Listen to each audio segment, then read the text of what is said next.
ഏജിൽ നമുക്കുണ്ടാകുന്നതായ പോരായ്മകൾ അല്ലെന്നുണ്ടെങ്കിൽ നമുക്കുണ്ടാകുന്നതായ കുറവുകൾ എന്തൊക്കെയാണെന്നുള്ളതിനെ പറ്റിയാണ് ഞാൻ നിങ്ങളോട് പറയുന്നത്. നമ്മൾ ഒന്നാമതായിട്ട് ശ്രദ്ധിക്കേണ്ട ഒരു കാര്യം, ഒരാളിൽ മാത്രം നമ്മുടെ ശ്രദ്ധ കേന്ദ്രീകരിക്കാതിരിക്കുക.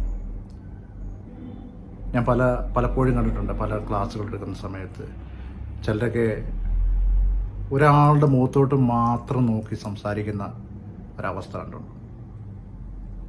അപ്പോൾ ആ ഒരു വ്യക്തിയിൽ മാത്രം നമ്മളിങ്ങനെ സംസാരിച്ച് കഴിയുമ്പോൾ അവരുടെ മുഖത്തുണ്ടാകുന്നതായ ആ ഒരു മാറ്റം ചിലപ്പോൾ നമ്മുടെ വാക്കുകളെ ചിലപ്പോൾ നഷ്ടപ്പെടുത്തി എന്നിരിക്കാം. അതാണ് ഒരാളിൽ മാത്രം ശ്രദ്ധിക്കാതെ മുഴുവൻ സദസ്സിനെയും നോക്കിക്കൊണ്ട് വേണം നമ്മൾ സംസാരിക്കാനെ കൊണ്ട്.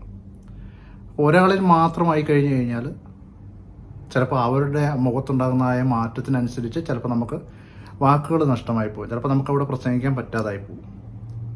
രണ്ടാമതെടുക്കേണ്ട ഒരു കാര്യം എന്ന് പറഞ്ഞു കഴിഞ്ഞാൽ, നമ്മൾ നിൽക്കുന്ന രീതി. പ്രസംഗിക്കുന്ന സമയത്ത് നമ്മൾ എപ്പോഴും ശ്രദ്ധിക്കണം. ചില സമയങ്ങളിലൊക്കെ നമ്മളൊരു